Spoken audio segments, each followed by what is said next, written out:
Olá, eu sou o Carlos Biguetti e você está no canal Mistérios do Desconhecido. A mediunidade é uma das faces mais emblemáticas e icônicas da espiritualidade e notadamente do espiritismo. O médium interage com aquilo que as outras pessoas não veem e não sentem. E para ajudar a gente a entender o que é a mediunidade, está aqui ao meu lado mais uma vez o Manuel de Oliveira Portázio Filho. Que ele é palestrante, trabalhador e divulgador da doutrina espírita. Manuel, mais uma vez, muito obrigado por mais essa vinda sua aqui no canal, para ajudar a gente a conhecer um pouquinho mais, entender um pouquinho melhor do espiritismo e dos fenômenos associados a ele. Olá, Carlos, estou aqui à disposição mais uma vez, obrigado pelo convite e nós estamos com essa finalidade aqui de esclarecer, porque de fato são temas que ainda geram certas dúvidas, desconfianças às vezes das pessoas. Confusões às vezes, né? Exatamente, então nós podemos esclarecer à luz da razão e do bom senso. Mais uma vez eu aproveito para agradecer a participação aí da Jussara Morcelli, da Federação Espírita de São Paulo, e também do meu amigo e colega de profissão, jornalista, Denis Vicentini, por ter estabelecido esse contato, essa ponte. Manuel, vamos começar então falando, eu falei do fascínio que os fenômenos causam, né? Enfim, acho que não só quem já vive, né, uma vida espírita, mas acho que acaba causando uma leve comoção, vamos dizer assim, e para quem não participa é algo muito gritante muitas vezes, né? Assim, algo que chama realmente a atenção, é algo notável, porque foge da nossa realidade ordinária do dia a dia. Essa face que eu falei do espiritismo, né? Assim, que é uma linha filosófica, religiosa, que ela está muito em contato com o que se convencionou chamar de sobrenatural, porque não faz parte da realidade ordinária, como eu disse. De que forma que a mediunidade é utilizada? O senhor falou, né, na nossa conversa anterior, que foi proporcionado, foi patrocinado pela espiritualidade da codificação da doutrina por Allan Kardec, foram proporcionados muitos efeitos físicos, né, como as mesas girantes. Eu gostaria que o senhor começasse falando disso, assim, por que se proporcionou, né, com tanta ostensividade e hoje em dia nem tanto mais, embora ainda tenha essa utilidade também. Sem dúvida. Olha, Carlos, a história da mediunidade é muito longa e ela vem de tempos imemoriais. Se a gente quando estuda nos livros de história, a gente vai perceber que muitas manifestações mediúnicas ao longo da história foram muito mal compreendidas, não é?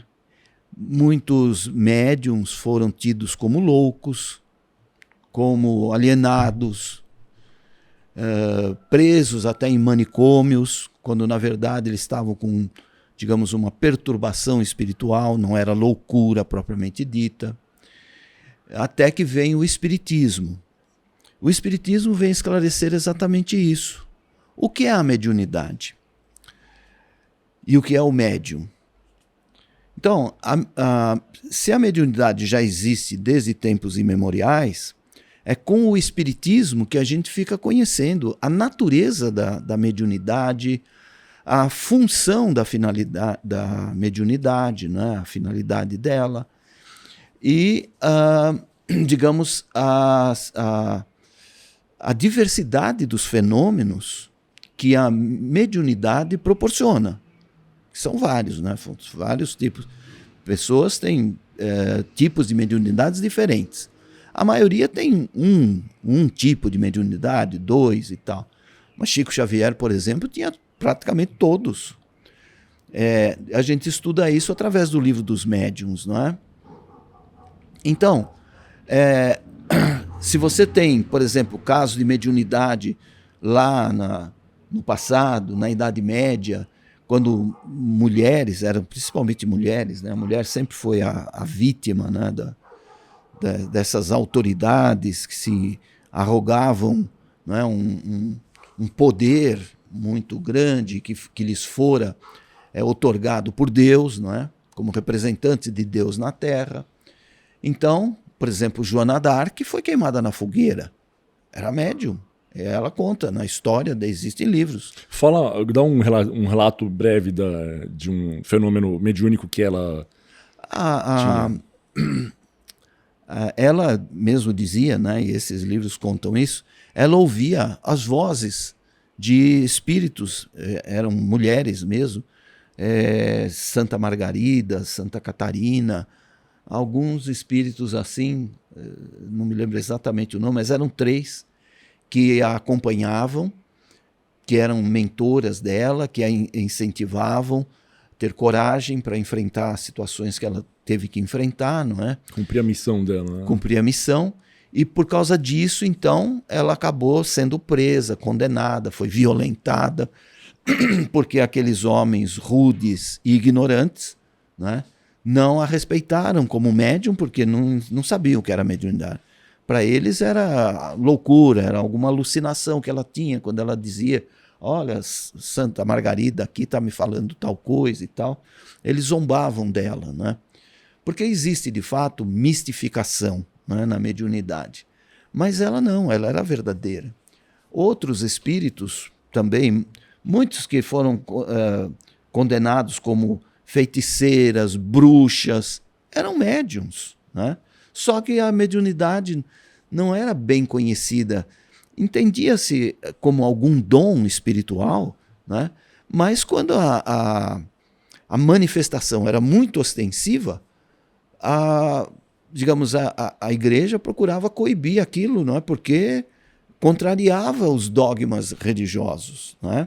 Fico pensando se mesmo depois da codificação do espiritismo ainda existiu uma perseguição, e até hoje muita gente não vê com bons olhos. Exatamente. Imagina naquela época, né? Assim, que a igreja reinava absoluta. Reinava e controlava. E tinha poder mesmo, né? Controlava o povo e não permitia que ninguém tivesse manifestação que não fosse autorizada pela igreja, que não fosse feita no recinto da igreja. Então, como se sabe, aliás, mesmo a história da igreja conta a história de muitos médiuns.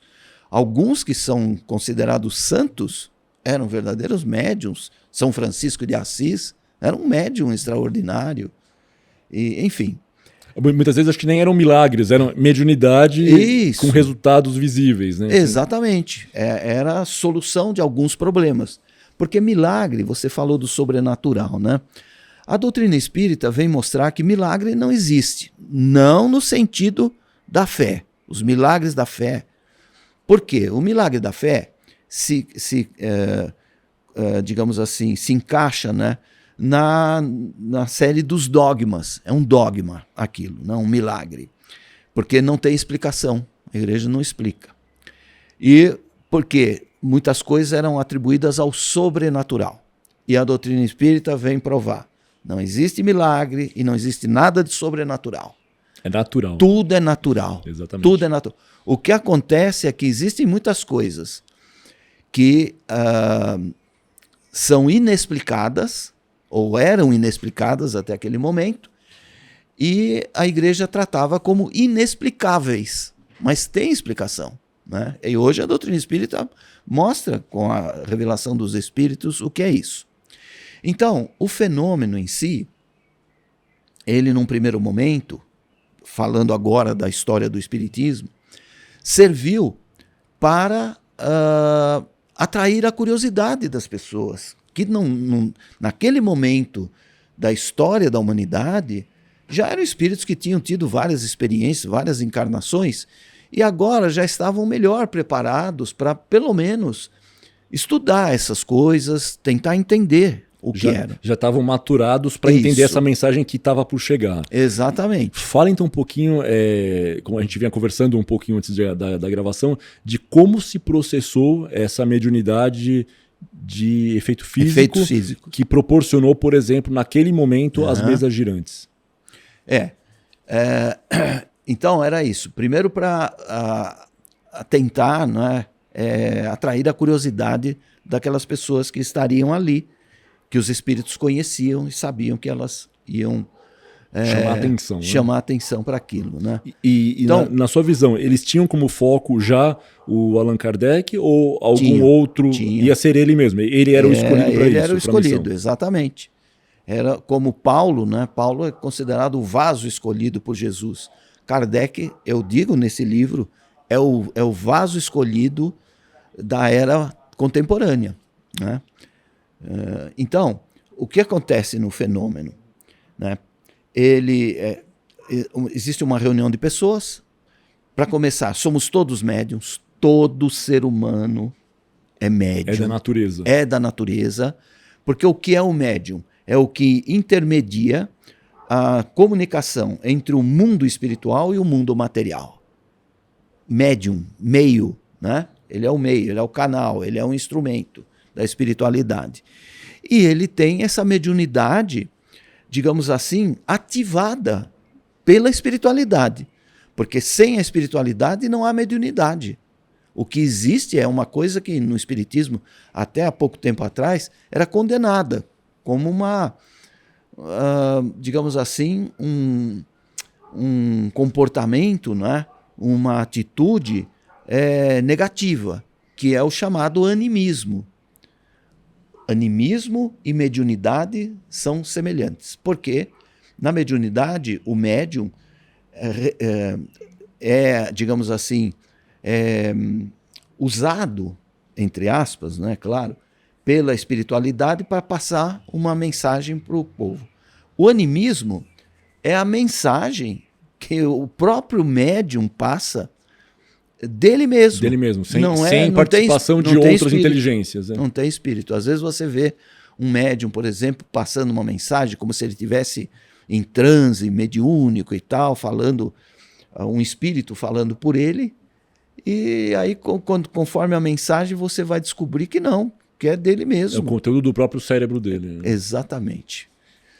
Então, no fenômeno mediúnico acontece o seguinte: você tem o espírito, você tem o médium, e tem que ter um meio através do qual ele vai transmitir o espírito transmite o pensamento dele para a mente do médium, e o médium transmite para o seu próximo, né? Para os homens, para a humanidade.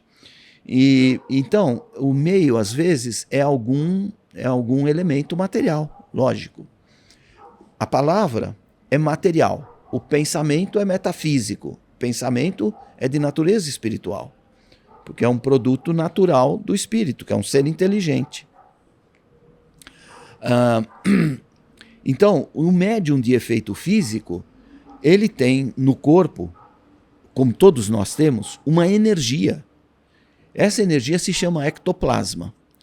E essa energia, no caso, quando o médium se prepara, quando ele entra em sintonia com a espiritualidade, no início de um trabalho de efeito físico, materialização, por exemplo, ele começa a doar o ectoplasma. E esse ectoplasma sai pelos orifícios do corpo, pelas orelhas, pela boca, pelo nariz. É uma energia, geralmente de cor assim branca, leitosa, né? Então, aquilo é energia material. É com essa energia material que o espírito produz ou um corpo, o corpo, que é a materialização, ou objetos. Daí que você tem no livro dos médiuns o tal do laboratório da vida espiritual. É isso, onde os espíritos produzem coisas. Por exemplo, um espírito quer se manifestar com a caracterização que ele tinha ao tempo do Império Romano. Ele viveu lá no Império Romano, ele era um soldado romano, um general. Ele produz espiritualmente, ele é capaz de produzir mentalmente, com a energia do mundo espiritual, ou com a energia, se ele vai se manifestar num grupo, a energia presente ali entre os médiuns, da roupagem de um general romano. Ele aparece exatamente, se identifica como aquilo. Ou como se fosse um outro personagem da história que viveu em outra época. Então, a gente fala muito de filme de época, né? Novela de época, a gente adora. Os espíritos estão cansados de fazer isso, para se identificar, quando é necessário a identificação, não é? Em algum trabalho mais específico.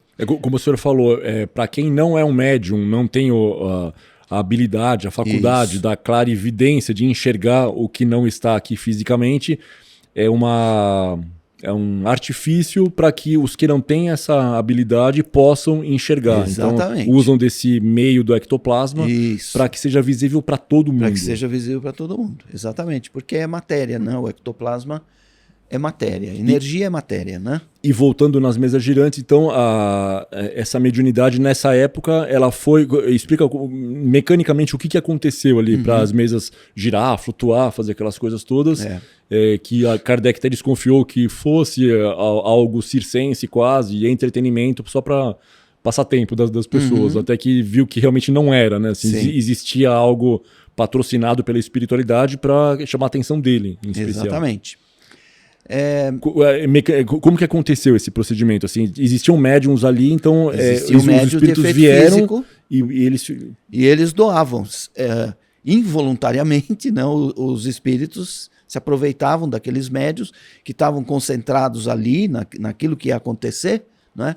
E automaticamente eles forneciam o ectoplasma. E o que os espíritos faziam? Recolhiam esse ectoplasma, uma quantidade de energia, envolviam a mesa. Aliás, é preciso também lembrar que não era uma mesa como a gente tem hoje, uma mesa grande de 8 cadeiras. É uma mesinha pequenina, né? A tampa redonda, como se fosse um banquinho com tripé, né? Sim, eram essas tipo, mesinhas. Desse tamanho, assim, mais ou menos. Era uma mesinha quase que de centro, assim. Né? Isso, como uma mesa de centro, né? E então eles envolviam nessa energia e mentalmente eles faziam a mesa atuando mentalmente sobre essa energia conforme a vontade do espírito, porque como que os espíritos manipulam a matéria do mundo espiritual, que a doutrina espírita chama de fluido cósmico universal, através do pensamento e da vontade. Eu penso que eu quero fazer uma coisa e através da vontade eu faço aquilo, eu realizo aquilo. O André Luiz, inclusive, fala uma coisa interessante no livro no livro Sinal Verde. Querendo, mentalizamos. Querendo qualquer coisa, né? Esse capítulo chama-se Desejos. Querendo, mentalizamos. Mentalizando, agimos. Agindo, atraímos e atraindo, realizamos. É um processo. Tudo isso é processo. Tudo o que os espíritos fazem conosco, essas manifestações, são processos que eles conhecem perfeitamente, não é? De que médium vão se aproximar, o que é que eles podem passar através de você, de mim, somos pessoas diferentes, uma bagagem diferente, experiências de vida diferente. Então, eles sabem, né, numa reunião espírita, o que é que está presente e que eles podem utilizar, o material que eles podem se utilizar. Então, esses fenômenos de efeito físico, né, são vários. Agora, não são todos os médiuns que são de efeitos físicos. Tem médiuns específicos. Por isso, quando você tem, por exemplo, numa casa, efeitos físicos, um colchão que pega fogo, isso é uma coisa que a gente ouve falar com uma certa... Hoje em dia eu quase não ouço falar, mas já ouvi algumas vezes, em algumas épocas. Inclusive em reportagem de televisão, né? Panelas que voam, objetos que mudam de lugar na casa, né? Você fala, mas o que é isso? Né? Ou então alguma coisa que cai de algum lugar sem que você tenha tocado, né? Um livro que cai de uma estante. São os espíritos, estão querendo te chamar a atenção para alguma coisa. Então tem nessa casa, tem alguém que é médium de efeito físico e não sabe. Depende de um vivo estar ali com essa... Isso. Então eu acho que seria essa explicação. Quando o senhor chegou hoje para gravar aqui, tinha um pessoal indo embora, o Marcos, né, o pessoal dos videogames, e ele esteve aqui dando um relato dele pra gente. Você no canal, se não assistiu, depois que acabar essa entrevista, assista, porque você vai gostar bastante do depoimento dele. E ele fala, aconteceu nos anos 50 ou 60, com o pai dele. com a primeira esposa dele, né? Eles estavam numa casa, acho que na Cambuci, Aclimação, um bairro assim. Eles construíram a casa, então não era uma casa que tinha morado alguém antes. Isso, Então, que tinha morrido casa, lá e tal. Uma casa pequena e tal. Não tinha notícia de morte, assim, era uma casa nova. Não, eu digo porque às vezes as pessoas compram uma casa ou alugam uma casa e começa a acontecer esses fenômenos. Mas é algo que já estava lá. Exatamente, alguém que morou ali, que desencarnou e fica preso ao ambiente. Né? Nesse caso dele, eu pedi porque ele contextualizar bem, porque nesse caso não era. Né? Assim, era uma casa, um terreno, não tinha nada antes ali. Construíram uma casa, uma casinha pequenininha, simpática. E aí ele conta que começou com um episódio, tava o Sr. Gilberto, né, que era o pai dele, e a esposa, Dona Dirce, e de repente eles ouviram no outro cômodo um barulho muito alto, muito forte, de um móvel desabando, tipo, como se implodisse, quebrou os pés, era tipo uma cristaleira, ela desabou assim, quebraram algumas peças e tal, achou estranho, né, do nada, né, aconteceu isso, ok. Passou um tempo, acho que coisa de dias. De novo, eles estavam num outro cômodo, desabou tipo um plafond de teto, né, assim, de iluminação, pof, e quebrou. E aí o pai dele, que era meio irritado, meio nervosinho, né, ficou meio bravo, né, assim, pôs de volta, e não lembro se no mesmo dia ou um dia depois caiu de novo. Aí ele xingou, ele reclamou, e no momento que ele xingou, ele levou um tapa na cara. E de ficar vergão, com marca de dedos. E aí ele gritou, né? Assim, aí a esposa veio correndo, o que aconteceu? Tá? Você ouviu? Tal? E aí aquela coisa, como explicar isso? Então, na visão do senhor, o que teria sido? Pode ter sido isso, né? Muitas vezes os espíritos provocam certos fenômenos, numa casa, por exemplo, porque eles querem chamar a atenção de alguém para alguma coisa. Sim. Você precisa procurar alguma coisa. Então, esses fenômenos, não estou entendendo o que está acontecendo. Eu vou procurar uma explicação. Onde é que eu vou achar? Aí você começa a perguntar para amigos e tal, alguém vai dizer, vai no centro espírita que você vai aprender lá. E encontraria uma resposta, então. No caso desse, encontraria. Uma resposta, assim, genérica. Não, assim, um caminho, vai por aqui, que possivelmente você encontra a resposta nessa direção. Alguém iria explicar para ele como é que acontece esses fenômenos, né? Como é que os espíritos agem. Mas não vai dizer que espírito era, não dá para dizer isso. Né? Aí ele teria que investigar e talvez um dia chegar a uma solução ou não. Talvez não fosse necessário isso, né? Quem é o autor do fenômeno, mas o fenômeno em si tem algum significado ou para aquela pessoa ou para aquela família. De repente teria sido até, para de reclamar, não seja uma pessoa tão reclamona, tão negativa, né? Também reclamando, achando que foi quem construiu mal, tá mal colocado e tal. Então, sempre para chamar a atenção. E por isso que Kardec, no Livro dos Espíritos, nas conclusões, ele diz assim, o Espiritismo é assim, primeiro momento é o da curiosidade, os fenômenos das mesas girantes, por exemplo. O segundo é do estudo. Então, você tem um fenômeno, vou estudar, vou saber o que é isso. Então, ele começa a pesquisar as mensagens dos espíritos, aí começa a fazer perguntas através de médiuns e tudo mais, né? E é isso que nós estamos falando, desse fenômeno, né, que está acontecendo numa casa. Então, primeiro é o fenômeno, chamou a atenção.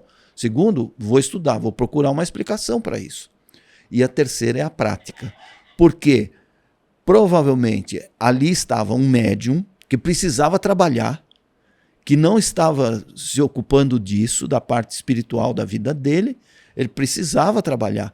Então, ele é levado a tentar entender o fenômeno, ele vai entender que ele é um médium. Possivelmente, então, ou ele ou a esposa. Ou ele ou alguém da casa, exatamente. É que acho que só moravam os dois, pelo que eu entendi. Vai precisar estudar, educar a mediunidade, para que essas coisas não aconteçam assim, ao arredio da vontade dele. Né? Essa era uma outra pergunta que eu ia fazer. Enfim, como veio esse momento, vou aproveitar para fazer agora.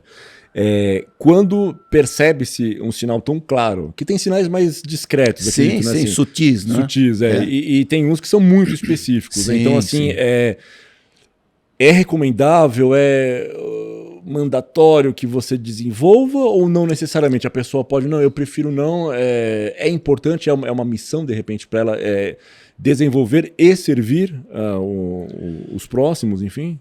Olha, Carlos, normalmente a mediunidade aflorada é mediunidade de serviço. Herculano Pires chamava de mediunidade dinâmica.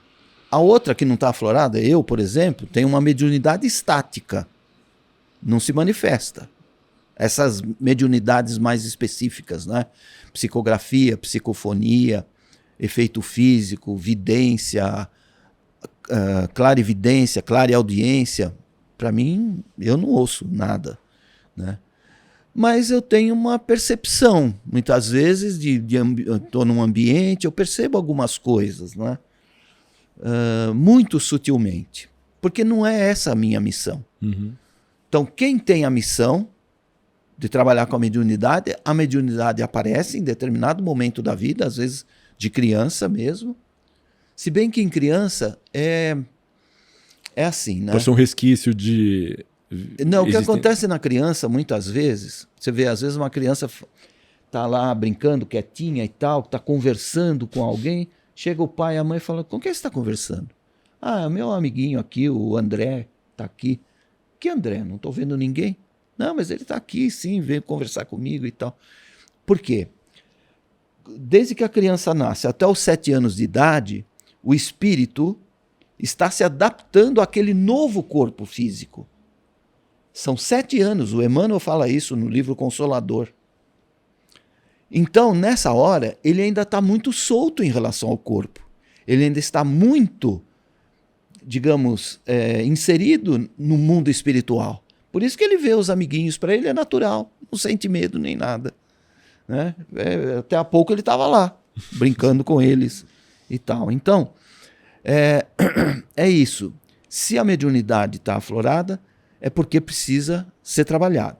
Então, a criança, às vezes, tem essas manifestações, mas depois dos 7 anos, desaparece. Ela não tem mais nada. Então, tudo bem. Ela ficou ancorada na matéria e isso. Aí tá segura, está tudo certo, né? Agora, se continuar depois, ele é um médium ostensivo. Aí ele vai precisar estudar. Aí é o de serviço, como o senhor falou, e realmente é uma missão. É algum trabalho em alguma área da espiritualidade que ele vai ter que fazer.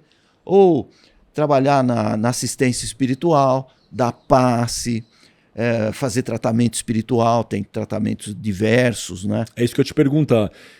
Nos centros, nas casas espíritas, hoje em dia, não se faz mais tanto trabalho de mediunidade no sentido de demonstração, até porque as pessoas estão carecas de saber já todos os fenômenos. E aí, então, seria mais numa questão de tratamento mesmo, de desobsessão. Como que funciona o trabalho de um médium para desobsidiar, que chama, né? Uma pessoa que está ali com... fazer a desobsessão. Seria desobsidiar, porque obsidiar é a ação dos espíritos, né? Mas normalmente a gente não usa esse verbo, né? Desobsidiar. Mas é desobsessão. Vai fazer a desobsessão. E como se processaria isso, então, numa casa espírita? É assim, né? Primeiro, o médium tem que estudar, né? O curso se chama de educação mediúnica. O curso não é de gerar a mediunidade. Ninguém se torna médium porque faz o curso. Ninguém tira diploma de médium. Não é isso. E depois, né, vai exercer, como se fosse medicina, né? É isso, como se fosse uma profissão, né? Não. A pessoa já é médium. Agora, muitos que fazem o curso de educação mediúnica não são médiums, mas estão ali porque estão estudando a mediunidade, estão estudando a doutrina, estão fazendo uma sequência de cursos, está tudo bem. Mas os que são médiums acabam manifestando a mediunidade durante o curso. Para quê? Para que ela seja educada, para que ele possa exercer um controle sobre a mediunidade em qualquer lugar que ele esteja. Se o médium não é educado e ele não sabe que ele é médium, de vez em quando ele pode estar numa festa qualquer e de repente tem um surto. Um espírito se manifesta por ele. Por quê? Porque ele não sabe controlar. Ele às vezes até sente prazer naquela manifestação, né, de servir um espírito, e isso não é bom, porque aí ele se torna, digamos assim, instrumento de qualquer tipo de espírito. Porque se ele não estudou a mediunidade, ele não sabe que tipo de espírito está se manifestando através dele. E às vezes é um espírito que quer, digamos, desequilibrá-lo mentalmente, é um espírito que quer brincar com ele, não é? Tem os espíritos zombeteiros, os mistificadores. Então, Por isso que precisa estudar a mediunidade na casa espírita, para saber. E quando você estuda e tem no curso, né, a primeira parte da aula é teórica, a segunda é prática. Então, na prática, os monitores, os dirigentes da classe vão descobrir que tipo de mediunidade cada um que seja médium tem, para poder orientar no sentido de controlar. Então, ele só daí para frente, porque, por exemplo, um médium, a gente recomenda que faça evangelho em casa. Né? O evangelho não é para ter manifestação mediúnica, mas o médium que não sabe, tem muita gente que é médium em casa, recebe pessoas, não é? Se tornam, por exemplo, benzedeiras, pessoas que têm um dom, não é? De curar, mas ela é médium. Então, tudo bem, às vezes a pessoa tem até condições de fazer isso, porque faz coisas mais simples, ela tem um certo, uma intuição, um feeling, né? Sabe que ela tem esse dom, que espíritos que trabalham através dela, né? Eles são espíritos do bem. Tudo bem, né? Mas também existem práticas espíritas que têm espíritos do mal, né? Para fazer o mal para alguém e tudo mais. Então, por isso que é importante o estudo para saber doutrina, identificar a energia de quem está se manifestando. Né? Para você saber o que você pode fazer com aquilo e que você deve fazer. E no caso de não ser bom, se proteger e afastar aquilo. Exatamente. Que não interessa. Não... Isso, aí você você aprende, né, uma técnica também de bloquear manifestação de espírito que não é bom, que não te quer bem, que quer fazer o mal através de você, né, e você não permite. Então, o médium, por exemplo, ele já vem com essa missão. E se a mediunidade se manifesta, então ele tem que seguir esse caminho. Vou para a escola, vou aprender e depois vou trabalhar. Se ele... Eu fui casado, né? Minha primeira esposa, ela era médium, mas eu dizia para ela, mas e por que você não vai trabalhar no centro espírita? Ah, não, eu tenho medo dos espíritos. E eu, aliás, lá em Londres, conheci alguns médiuns com quem eu trabalhei lá, e que eles tinham medo. Os espíritos, às vezes, vendo que eles estão ali trabalhando, não é, para ajudar as pessoas a se libertarem desses processos e tal, os espíritos fazem ameaça, né? Ameaça a família, ameaça um filho, uma filha, e eles ficam com medo, porque não se sentem seguros, porque não estudaram. Ali uma maturidade que o estudo traria. Exatamente. É tudo blefe, não podem fazer nada. Né? É isso que os espíritos fazem, né? Ameaçam para afastar aquele trabalhador do trabalho, para que ele não continue ajudando e separando, né, esses espíritos dos outros, né? Tirando esse perfil de médium, que é médium que tem medo, que eu acho assim muito contraditório, né? Mas enfim, tem gente também que não tem uma mediunidade ostensiva, mas que se interessa muito. Uma pessoa dessa, ela pode procurar estudar e ao longo do curso pode vir a se manifestar ou não é para ela? Eu diria, viu, Carlos, que todos deveriam estudar. Todo ser humano deveria estudar. Porque a doutrina espírita é para todos.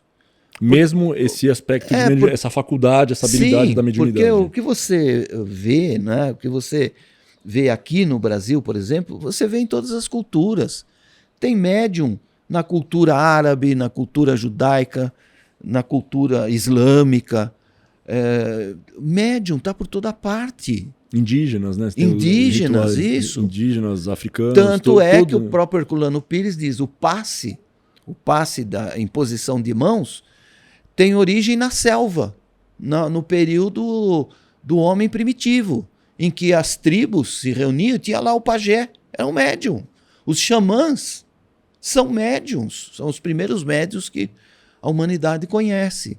Né? Mas eles não tinham essa ideia. E Japão, China, todos eles têm a cultura da projeção de energias, né? Assim, de positivas. A própria a medicina chinesa, não é? Então, eles têm... o médium está por toda parte, em toda a humanidade, todas as raças, todos os povos. E por isso que eu digo, seria importante, porque só a doutrina espírita consegue explicar tudo isso e ajudar as pessoas a entenderem, controlarem a mediunidade e pôr em prática, porque ele está se tornando um benfeitor da humanidade. O médium é um benfeitor da humanidade. E aí, se for para um médium de serviço, como o senhor explicou, Isso. aí ele vai trabalhar para ajudar. E se Ele não, vai trabalhar. se for ter uma função para ele vai fruir dessa... Isso, exatamente. Agora, veja bem, tem um outro lado dessa questão, né? Que é o médium, por exemplo, ele é médium, está fazendo um grande trabalho, e de repente ele leva a mediunidade para outro campo.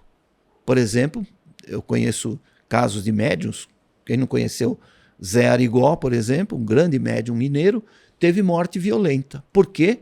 Ele começou a usar a mediunidade para ganhar dinheiro. Um outro é Edson Queiroz, o mesmo espírito que atuava através de Zé Arigó, o Dr. Fritz. Quando o Zé Arigó desencarna, ele vai trabalhar com o Edson Queiroz. Aconteceu a mesma coisa com o Edson Queiroz. Eu fui uma ocasião numa cidade goiana chamada Palmelo. Palmelo, pelo que se sabe, foi a única cidade brasileira que nasceu em torno de um centro espírita. Olha só. Era um centro espírita numa fazenda, uma coisa assim, né? Criaram lá o centro espírita e depois foram construindo casinhas em torno e tal, virou uma cidade, chama-se Palmelo. Tem até livro contando a história de Palmelo. E lá tinha um médium extraordinário e ele, então, começou a ser procurado por muita gente que vinha de várias partes do Brasil, né? Aí subiu a cabeça, a fama subiu a cabeça. Ele começou a ganhar dinheiro, comprou muitos imóveis na cidade para transformar em pensões, em hotéis, para abrigar essas pessoas que vinham de fora. Acabou dizem que numa tarde, num fim de semana, ele estava pescando num lago lá, se eu não me engano, num rio, foi atacado por um bando de abelhas, abelhas ferozes. E elas derrubaram ele do barco, né? Ele morreu afogado. Uau. Então, são essas coisas. Por isso, o médium precisa tomar muito cuidado. A mediunidade é uma faculdade santa. Não pode ser desvirtuada. Veja o que aconteceu recentemente com o nosso irmão João de Deus lá. Mesma coisa. Ganhou as notícias, né? Não é? E coisas terríveis que vieram à tona, né? Que ele fazia. Se aproveitando das pessoas que acreditavam nele. Se entregando, né, com a maior confiança. Exatamente. Para algo totalmente então desvirtuado. Ele achou que podia invadir a intimidade dessas pessoas. Não pode, né? Então, nessas horas, o que acontece muitas vezes? A mediunidade é retirada. Os espíritos não aparecem mais. Aí se dá o animismo. O indivíduo continua trabalhando, consegue até beneficiar pessoas, porque o mais importante é a fé que a pessoa sugestão, tenha, né? E o mérito, né? O merecimento. E a sugestão de acreditar que aquilo vai trazer a cura. Porque cura, na verdade, que as pessoas não sabem, é autocura. É você que se cura. Não é um médico que vai te curar, não é um hospital e não é um médium. É você que tem que se curar. Todos esses, esses recursos externos são para te ajudar a se esclarecer e você fazer o seu trabalho. Você que tem que fazer o trabalho, porque aí você precisa mudar hábitos, acabar com vícios que você tenha, excessos que você cometa em qualquer área, né? E aí então você está começando a se curar. O senhor falou agora há pouco sobre desvirtuar e um uso inadequado de mediunidade. Existe algo que é conhecido, uma brincadeira que se faz com um copo, a infame brincadeira do copo, né? Um bando de adolescente ali junto, abecedário escrito num papel, numa cartolina, sim, não, e o pessoal ali, alguém põe a mão no copo, eles, enfim, fazem um ritual, uma oração, qualquer coisa assim, e o copo começa a deslizar, né, com algum leve auxílio, mas com uma inteligência por trás disso. Que tipo de entidade, de espírito, esse tipo de brincadeira atrai? Bom, em primeiro lugar, depende muito, não é, da intenção de quem promove isso. Não é? Alguma semelhança com as mesas girantes? Não. Mesma coisa. É para chamar a atenção. Então, pode ser que no início eram espíritos sérios que, eventualmente, por alguma razão, encontraram condições para movimentar os copos em algum lugar e alguém percebeu que tinha alguma coisa séria por trás daquilo, alguma mensagem, e foi procurar. Só que quando você usa isso para saciar meramente a curiosidade, para brincar, né? Porque geralmente são jovens que fazem isso, acham engraçado, acham que aquilo é uma brincadeira. Hoje em dia, pelo menos, tem os joguinhos de celular e tudo mais, né? Então não precisa mais dos... Mas antes, né, que não tinha celular... Tinha televisão, não tinha muita distração. Chegou-se então, até, eu acho um absurdo, mas chegou-se a fabricar tabuleiros já prontos, né? Assim, a tábua Ouija, né? Que é de Ouija, sim, e em alemão, que acho que é sim, é Ouija. Acho que é isso, acho que é essa a origem do nome, né? A tábua, o tabuleiro de Ouija. Porque tem aquela figurinha do Yin e Yang, né? Que é um círculo, uma parte preta, outra parte branca, né? Significando o bem e o masculino, mal, o feminino, o bem e o mal, é a dualidade, né? Mas o que o senhor acha assim, de fabricar tabuleiro para isso, né? Pois é. E o tipo de espírito que vem? Aí é que está, né? O homem tudo transforma em motivo de comércio, né? E hoje você vê isso em todas as áreas da atividade humana, né? Na área... Isso desde lá da Idade Média, né? Jesus dizia, dai de graça o que de graça recebestes. Roma criou a igreja, né? E a igreja passou a cobrar por todos os serviços que prestava, né? Daí que vem o protestantismo também, contra essas práticas da igreja, que contrariavam os princípios cristãos, né? Se dizia uma igreja cristã, mas não era isso. Por outro lado, a igreja trouxe muito benefício, né, para a humanidade. As escolas, as universidades na Idade Média e tudo surgiram do espaço religioso. Quem eram os primeiros professores? Eram monges, aquelas pessoas que viviam só estudando, enclausurados, né, nos mosteiros e tudo mais, e estudavam. E muitas crianças, jovens, iam para lá para ter a sua escolaridade. E aí depois vêm as universidades nesse sentido. Então, tem um lado bom, mas esse comércio é próprio do ser humano, né? O ser humano ambicioso, que traduz tudo em práticas materiais, lucro, né? Para ter lucro. E voltando só na questão da brincadeira do copo, que tipo de entidade que o senhor falou no começo pode até ter sido entidade até que virtuosa, que mas tinha depois algum propósito sério, né? Mas aí, se depois começa a ser usado aquilo para brincar, e o jovem fazia isso, lógico, não queria estudar nada, achava engraçado tudo aquilo. Olha que legal, né? Interessante, né? Então começaram a fazer experiências. Aí o que acontece?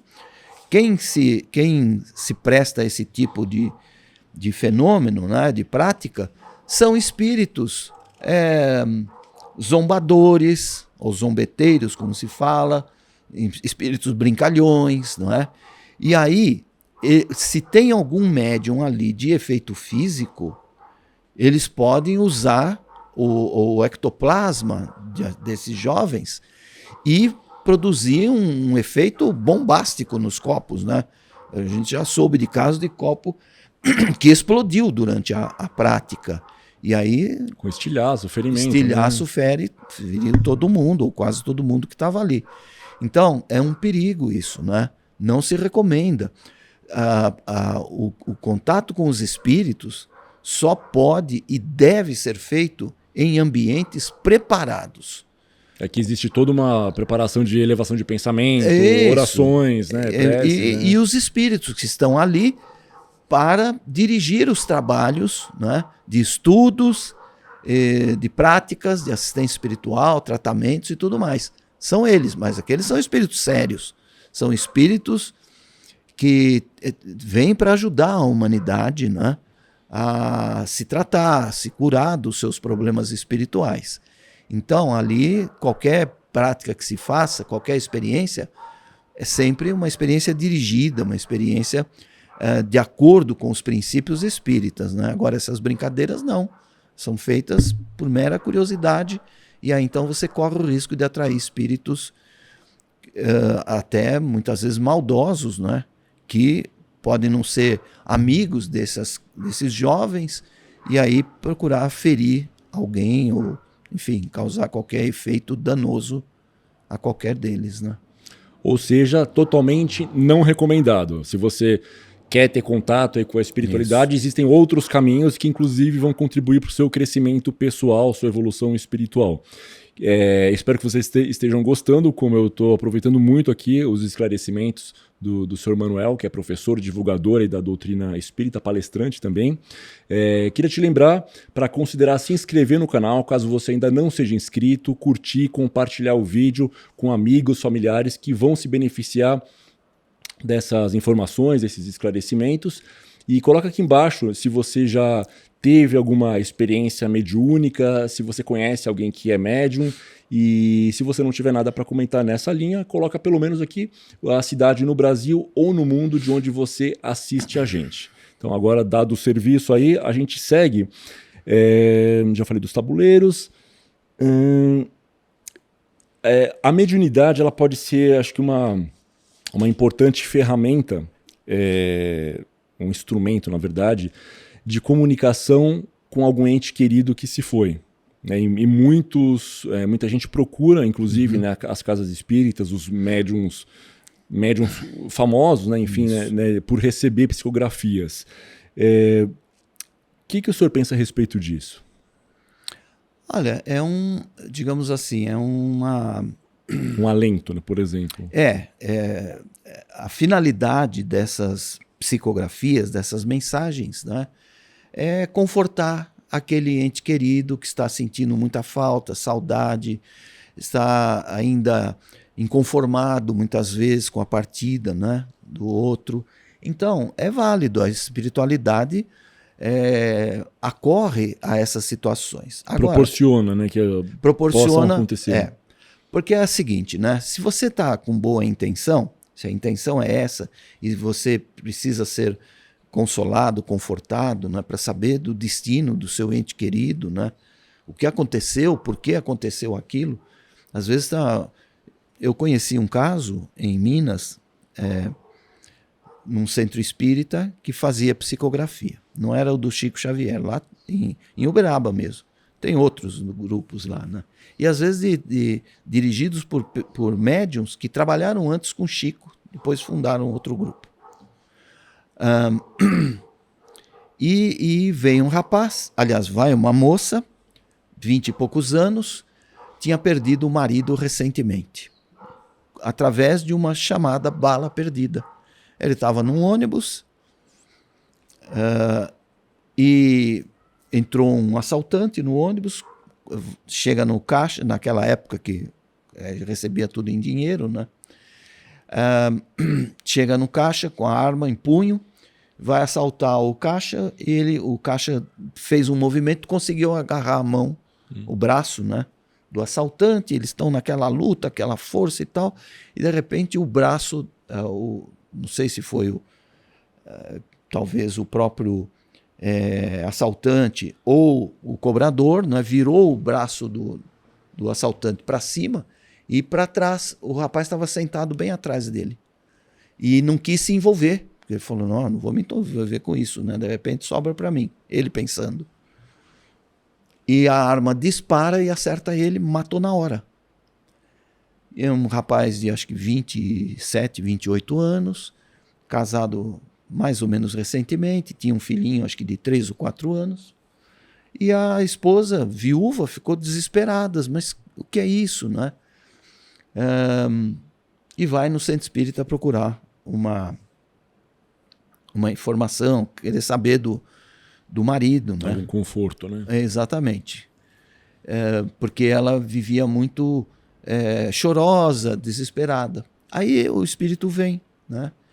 E o médium, são vários pedidos, várias pessoas, ficam todos num salão, e o médium fica lá na frente, na mesa, psicografando, né? No final, ele começa a ler uma por uma. E aí chegou a mensagem dela, e a mensagem dizia o seguinte: não chore, não se desespere tanto, o seu desespero está fazendo mal para mim, porque isso repercute no espírito, né? Você tem uma ligação espiritual, e essa ligação espiritual não é cortada pela morte. A morte não é o fim de nada, muito menos de relações afetivas verdadeiras, de amor. Fortes, né? Fortes, né? De amor, principalmente, né? Então, ele dizia isso.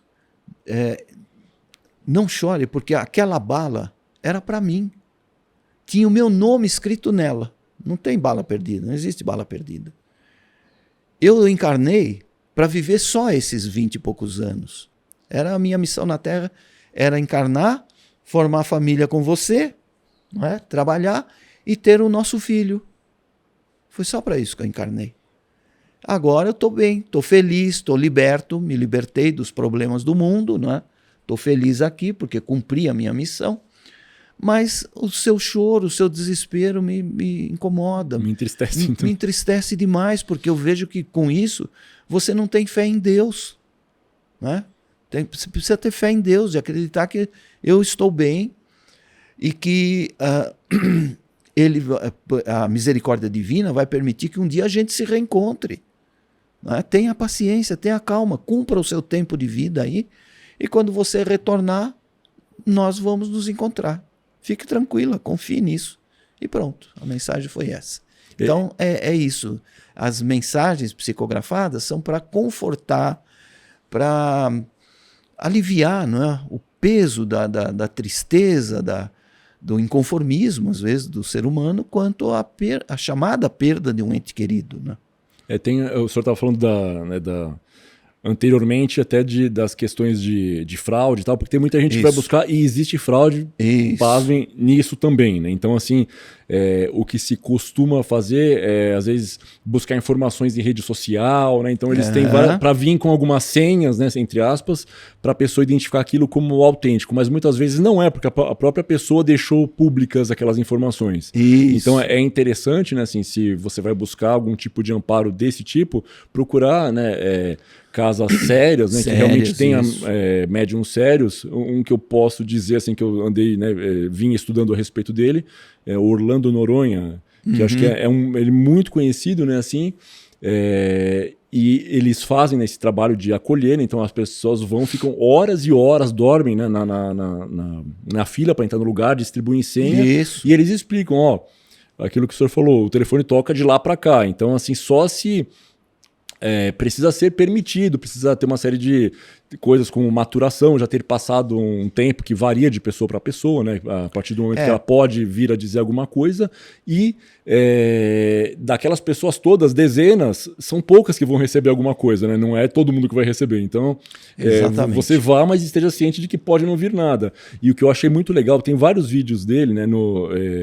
Ele é uma pessoa também muito tranquila, muito simples e tal, e aí ele faz excursão no Brasil inteiro, só, né, fazendo esse trabalho, acho que de servir, né, para consolo de pessoas que muitas vezes acho que nem espíritas são, porque senão estariam um pouco mais, não tranquilas, mas mais serenas quanto a isso. E ele dá detalhes impressionantes, assim, fala os trejeitos que a pessoa falava, fala apelidos, fala coisas que não teria como ninguém saber disso, né? Não, então... E quando o médium vai pedir essa informação, como você falou, às vezes tem que fazer uma fila, ou você chegar de madrugada, ou às vezes na noite anterior já começa a formar fila. Quando o centro espírita abre, tem que fazer uma ficha e você dá alguns dados. Mas bem básicos. Eu já vi essa ficha, é bem básico. Aí, quando vem a mensagem, vem dados que não estão na ficha. Exatamente. O médium não podia saber. Sim. É isso que mostra a seriedade de um trabalho. Sim. E isso que você falou também tem razão. Essa coisa do espírito não dar comunicação. Muitas vezes... O espírito está em tratamento no mundo espiritual. Sim, ele está ainda sendo recebido, acolhido, pode vir depois. Digamos que passou por uma doença prolongada na Terra, ou então vícios e coisas assim por muito tempo. Chega no mundo espiritual, precisa ser tratado. Eu digo que é um processo de descondicionamento às práticas materiais do mundo, né? Ou um tratamento propriamente, né? Conforme o estado em que o espírito se encontra. Porque tem espírito que desencarna, mas não tem ideia que está desencarnado. Muitas vezes o André Luiz mesmo fala, conta histórias, né? O espírito está agindo, mesmo no mundo ainda, onde ele está. Chico Xavier dizia que muitas vezes esses espíritos que são muito apegados à materialidade do mundo, às vezes ele tinha um trabalho profissional. Então, o médium, um vidente, é capaz de ver no centro de uma cidade o espírito continua lá como se vivo fosse, com a sua pasta 007. A rotina dele, né? Ele não quer largar rotina aquilo. dele, vestido como ele se vestia, de paletó, gravata e tudo mais, conforme o trabalho dele. Então, precisa muitas vezes passar primeiro por um descondicionamento. Então, nem sempre a primeira vez que a pessoa vai no centro espírita, ela vai receber uma mensagem. Mas pode acontecer de outros espíritos que estão cuidando dele virem dizer, olha, no momento ele ainda não pode se manifestar, mas fique tranquilo, ele está bem, está se tratando, está muito bem aqui e tal. Então, mais adiante, ele poderá dar uma comunicação. Aí a pessoa volta outras vezes ao centro espírita, até que um dia, quem sabe, né, se precisar, se ela até então ainda não conseguiu se confortar com aquela situação, se ela não procurou uma casa espírita, se ela não estuda, se ela ainda não entendeu, né, a finalidade do processo, então ele poderá vir e dar uma manifestação, e aí a pessoa se tranquiliza, né? Eu queria que o senhor explicasse, o senhor já falou mais ou menos no outro exemplo, mas como que se processa uma psicografia? O médium vai estar lá sentado, tem aquelas folhas sulfite, geralmente, né, segundo o lápis ou caneta, e aí ele, como o Chico Xavier, aquela imagem que a gente tem dele, né, com a mão assim, e vai escrevendo. Do ponto de vista teórico, como que é esse acoplamento do médium que está doando ali o corpo dele, a energia dele, para o espírito que vem e senta ao lado? Como que seria esse contato, essa conexão? Assim, os espíritos, para se manifestarem, né, como eles não têm mais o corpo físico, então eles não têm como falar, porque no mundo espiritual se comunicam pelo pensamento, e nós aqui, se for só pelo pensamento, a gente não vai entender um ou outro. E eles precisam, digamos, de um médium, né, que tenha uma certa condição para pegar a mensagem. Como é que acontece? O espírito se aproxima do médium, tem um trabalho na casa espírita, o médium chega, ele se prepara para tomar geralmente toma um passe, né, para se harmonizar, para se sintonizar com a equipe espiritual com a qual ele vai trabalhar. Depois ele vai ali sentar e se preparar e esperar que um espírito dê um sinal. Ou seja, e tem uma equipe, então, encarnada e outra desencarnada, trabalhando juntos para aquilo acontecer. Exatamente. Não é assim tão gratuito, não é tão facilmente que acontece. Isso acontece também, né, Carlos? Por exemplo, numa cirurgia, num hospital. Tem a equipe médica encarnada e tem a equipe médica desencarnada trabalhando. Se a pessoa tem merecimento, se ela inclusive pede ajuda, ou a família pede ajuda em oração, né, para que ele possa ser bem atendido, para que corra tudo bem, ele vai receber o atendimento de uma equipe médica. Isso, em geral, não precisa nem ser pedido, né? Cada um de nós tem um grupo de espíritos que nos acompanha. Já está ali registrado. Já. Quando você vai reencarnar, você já sabe, né, que tem aquela equipe que te introduziu no processo reencarnatório, e eles vão continuar te acompanhando para te ajudar naquilo que for necessário, né? Lógico, eles não vão ficar 24 horas por dia te pagiando. Não, evidentemente que não, né? Mas em momentos oportunos que você vai precisar, cruciais, que eles sabem, né, que você está indo para um determinado trabalho e tudo mais, eles vão estar ali, né? Para ajudar. E falando em trabalho, então, voltando só ali no momento então, do centro, todo mundo ali preparado, o médium vai se recolher. Vai se recolher. E ele vai... Então ele silencia, né?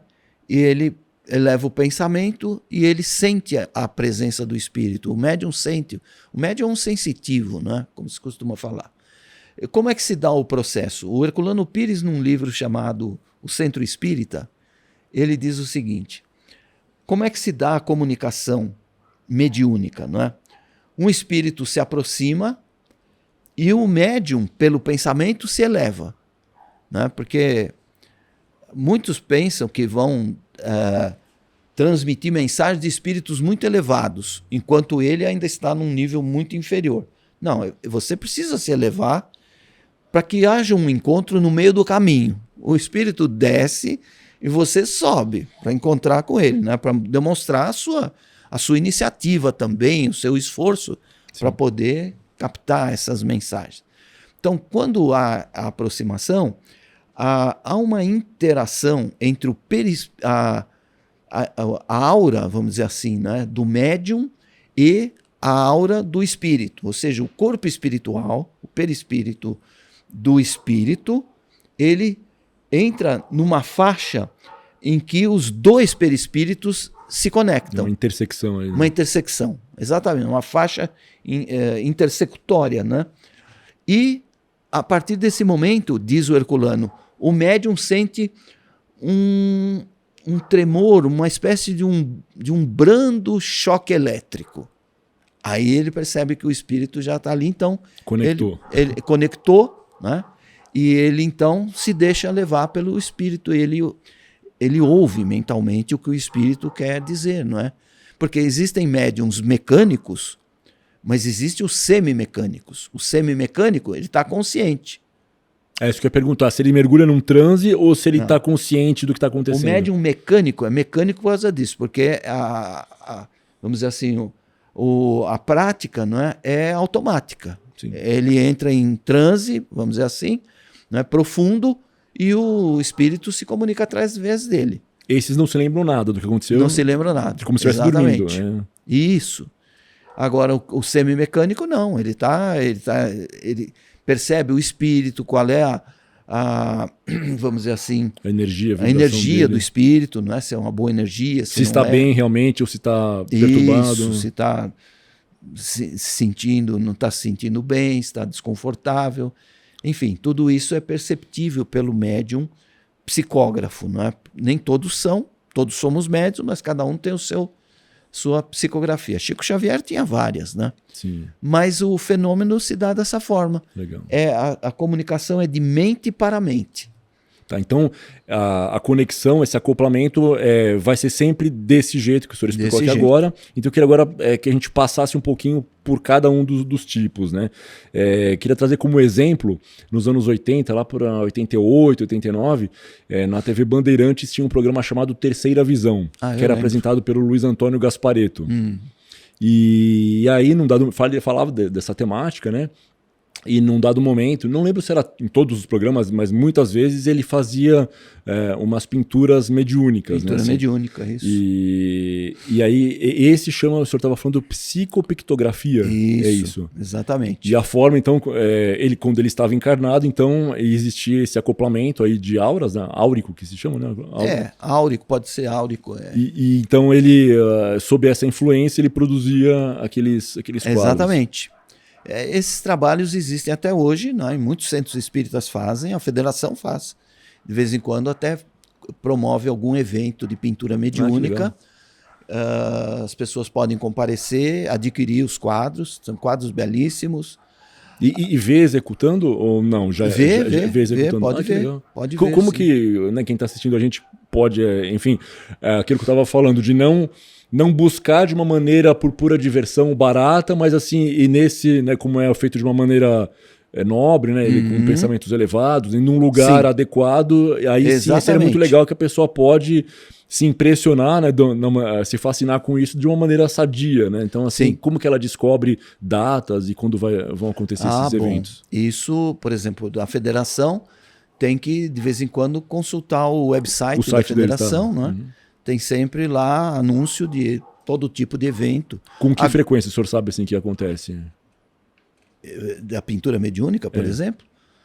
Eu acho por que ano, quantas vezes? Não sei te dizer, porque eu não faço parte, né, dessas equipes. Tá.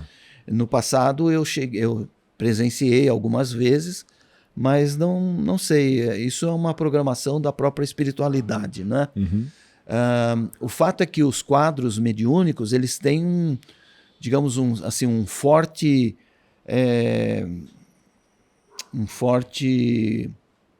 uma força terapêutica, digamos assim, não é? Tá. Aquelas cores, as cores elas têm uma intenção, né? tem finalidade terapêutica, não é? Vibratória, é a vibração da cor. Você compra um quadro daquele, você coloca na sua casa, né? Conforme digamos assim, a predominância de uma cor ou outra, você vai ter ali um ambiente, né? Energizado. Tem um efeito, então, cromoterápico. Cromoterápico, exatamente. Se bem que na federação não se pratica a cromoterapia propriamente dita, não é uma prática espírita, né? É espiritualista, tem algumas coisas, mas as cores, elas não tem são... Efeito Tem efeito, porque elas não são propriedades da matéria. A cor é um efeito da condição vibratória da matéria. Por exemplo, você vê as cores na natureza. De né? ondas. Ondas, exatamente, ondas energéticas. Né? Você vê, o verde, por exemplo, é relaxante. Né? Então é isso, é aquela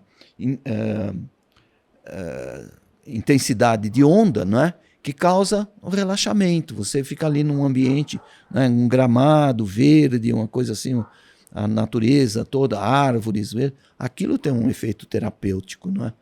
Tanto é que muitos medicamentos são feitos de plantas. Né? Sim. Então, a pintura mediúnica é assim, tem um médium próprio da psicopictografia. Psico quer dizer espiritual, né? Pintura mediúnica. E picto, imagem, e grafia...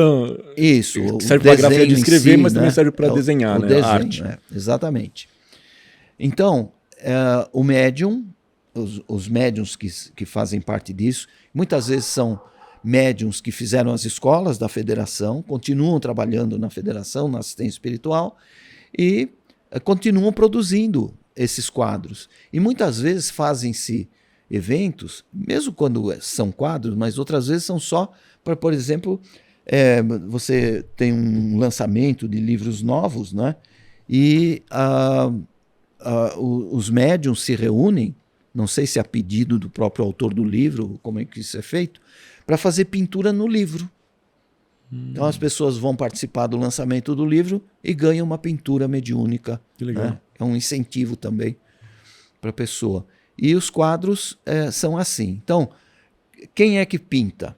O médium é a parte externa, né? Exterior, é a parte materializada, né? Do trabalho. Ele vai usar todo o material que os espíritos requerem, né? Tá tudo ali.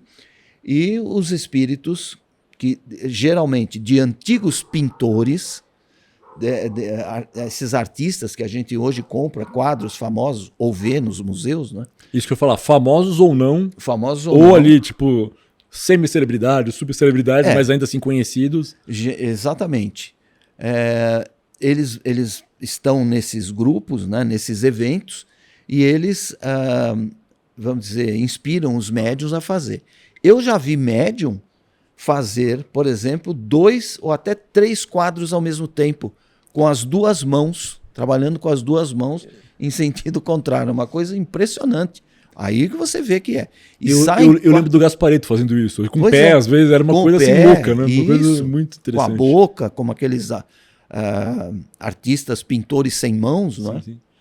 E nesse caso de usar, por exemplo, duas mãos que o senhor falou agora, seriam duas consciências, dois espíritos distintos? Ou isso. É o mesmo que por ele estar desencarnado é mais fácil para ele consegue fazer duas? Não, podem ser dois espíritos diferentes. Podem ser, sim. E no final eles até assinam. Com a caligrafia que tinham. Com a caligrafia, com a assinatura deles mesmo. Agora, tem uma coisa, né, que eles explicam. Esses espíritos, e no mundo espiritual em geral, eles trabalham em equipe. Então, por exemplo, você tem lá um quadro assinado pelo Van Gogh. Não precisa ser necessariamente o espírito Van Gogh. Pode ser a equipe do Van Gogh que trabalha no mundo espiritual, como a gente tem, por exemplo, no caso da assistência espiritual, a equipe do Dr. Bezerra de Menezes. É uma equipe que está afinada com ele, faz o mesmo que ele faz, né? Mas tem essa assinatura dele porque alguns precisam, confiam mais se for assim, né? Se for um espírito muito elevado, ou então porque eles dirigem trabalhos, por exemplo, na federação, né? A assistência espiritual é dirigida pelo Dr. Bezerra, tem o espírito Pasteur, né? Que trabalham ali, eles dão nomes a determinadas assistências da federação. Eu ia falar de psicofonia, mas antes só queria também trazer mais um... Esse é um relato pessoal mesmo, que eu testemunhei quando era criança, finalzinho da infância, começo da adolescência.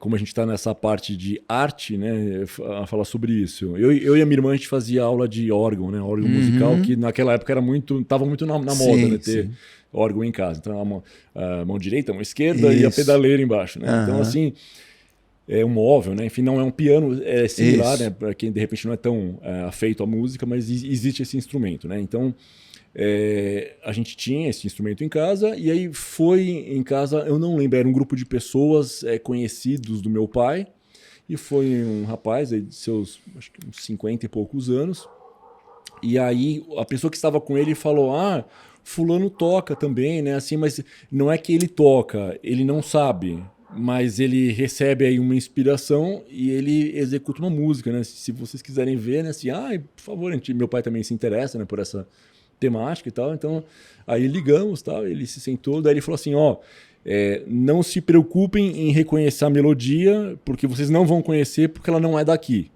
E tipo, como ele falou, eu não sei tocar, mas enfim, só apenas escutem. Né? Daí ele fechou os olhos, puxou assim e saiu tocando assim, e a gente ficou olhando, né? Assim, divinamente, né? Assim, era uma música bonita, não vou lembrar. Pena que não tinha, enfim, celular para gravar, porque teria sido muito legal ter isso hoje registrado. Em dia fazem muito isso, né? E aí, né, ele executou a música lá e tal, e durou uns 2 minutos e meio, mais ou menos, aí terminou, né? Daí ele baixou a cabeça de novo. Tipo, voltei. E foi muito interessante, né? Assim, esse de música tem algum nome específico, assim, ou não tem? Não, assim, é análogo, acho que a esse de arte, né? De repente é mediunidade também. Você imagina, por exemplo, Beethoven, né? Grande compositor. Já mais idade, ele ficou completamente surdo. E compôs surdo a maior das suas sinfonias. Sim. Médium da... Existe no livro Obras Póstumas, né, de Kardec, um texto ou 2 sobre a música celestial. Aí ele fala lá sobre esse tipo de coisa. Que é algo assim que tipo é maravilhoso, super sublime, né? Sublime. Assim, que a gente não tem, não se compara, acho que a mais maravilhosa sinfonia daqui não tá abaixo do que é lá. O Leon Denis, que é um dos maiores, é o seguidor de Kardec, né, que deu prosseguimento à obra de Kardec, e que viveu ao tempo de Kardec, quando ele encarnou, o Leon Denis encarnou, Kardec tinha 42 anos de idade. Então, Leon Denis, com 18 anos de idade, conheceu Kardec, ainda estava encarnado. E ele foi o maior divulgador do espiritismo, né? E o Leon Denis diz num livro maravilhoso chamado O Grande Enigma, no 4º capítulo da primeira parte do Grande Enigma, ele diz assim: se nós tivéssemos, nós seres humanos, tivéssemos, ou quando tivermos, os nossos ouvidos bem apurados, nós vamos ouvir a música das estrelas. Porque ele dizia, os astros no espaço, no seu giro, nas suas órbitas, como tem um fluido cósmico, que é matéria, no mundo espiritual, é claro que o corpo material, que é um planeta, por exemplo, né, digamos, ele gira, né, ele se movimenta num ambiente atritivo, que é o fluido cósmico, são os átomos, né, da matéria que está no mundo espiritual, no espaço. Como se fosse uma areia muito sutil. Isso. E ele produz um som. Você imagina, é interessante isso também. Veja que o sistema solar, por exemplo, tem 8 planetas. Uma uma... Plutão foi rebaixado, né? É isso, exatamente. Era um 9. Foi para a série B. Agora, você veja, quantas notas tem numa sequência musical? 7. 8. 8. Dó, ré, mi, fá, Dó, sol, lá, ré, si, mi, fá, sol, lá, si, dó. Passando para outro 8 planetas do sistema. Que legal. Então, quando o Leon Denis fala isso, eu fico imaginando, né, que música não tocam os 8 planetas girando em torno. Então, quando a gente tiver um ouvido de um Beethoven, de um Bach, de um Mozart, né, a gente vai ouvir essas músicas. Porque eles que vieram, compositores de música erudita, em 200 anos, do primeiro que encarnou no final do século XVII ao último, no final do século XIX, brasileiro, eles esgotaram todas as possibilidades de combinação das notas musicais nessas músicas eruditas. De harmonias, arranjos, tudo que era possível fazer, combinando instrumentos. Tanto que depois piano, deles ninguém mais fez. Vai fazer o quê? Vai só reproduzir, então. Né? Então, é isso. Mas eles eram médiums, né? E então, vamos continuar nesse aspecto aí da música, da audiência. Queria que o senhor falasse um pouquinho de psicofonia, desenvolver um pouinho, né? A parte do mecanismo não é necessária, é mais realmente como especificamente nessa habilidade acontece, e na sequência, xenoglossia, que está associada também. Isso. Bem, a psicofonia, como a psicografia, né? São as duas formas mais simples, mais comuns de manifestação mediúnica, não é? A psicofonia da mesma forma, o espírito se aproxima e vai falar através do médium. Usa o trato vocal dele. Vai usar as cordas vocais, vai usar a garganta do médium, porque ele não pode falar, ele só pensa, né? Sim.